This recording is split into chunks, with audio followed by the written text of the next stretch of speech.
Hi guys, this is Parthipuram పండగ vlog 2 బాగా late. అయితే అందరం పండగకి టెంపుల్ అయినాక ఫుల్గా ఫ్రెష్ అయ్యి రెడీ అయ్యి ఆ స్ట్రీట్స్లో తిరుగుదామని డిసైడ్ అయ్యాము. రెడీ అయ్యాం.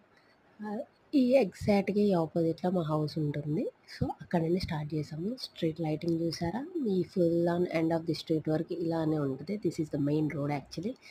సో ఈ మెయిన్ రోడ్ నుండి ఎండింగ్ వరకు ఒక రౌండ్ అలా వేసుకుని వచ్చాం. అక్క, నేను, నైని, పప్ప వెళ్తూ ఉంటే మధ్యలో అన్నయ్య, వదిన వాళ్ళు కలిశారు. అండ్ తమ్ముడు కూడా. అందరికీ హాయ్ చెప్పేసి చిన్న షూట్ చేసి మళ్ళా బావగారు, అక్క, నేను అందరం బాలూన్స్ అన్నీ కొనుక్కొని ఇంకా స్టార్ట్ అయ్యాం. అక్కడ నుండి అలా వాక్ చేసుకొని స్ట్రీట్ ఎండింగ్ వరకు ఆల్మోస్ట్ వెళ్ళాం, రీచ్ అయ్యాం. ఫుల్ ఆన్ క్రాకర్స్ అన్నీ చూసుకొని మళ్ళీ రిటర్న్ బ్యాక్ వచ్చేసాం ఇంటికి. మళ్ళా డిన్నర్ టైం అయింది. డిన్నర్ చేసేసి అగైన్ ఇంకో గెటప్ ఫ్రెష్ అయ్యి వచ్చాం. మళ్ళా వచ్చి ఇక్కడ నుండి పండుగ స్టార్ట్ అవుతుంది. Night I think this is 12 o'clock I think. ఇక్కడ నుండి యాక్చువల్గా స్టార్ట్ అవుతుంది. అది వ్లాగ్ 2లో పెడతా. పటాసులు ఫుల్ పడుతున్నాయి. ఎంత బాగున్నాయో అంత భయం కూడా ఉంది.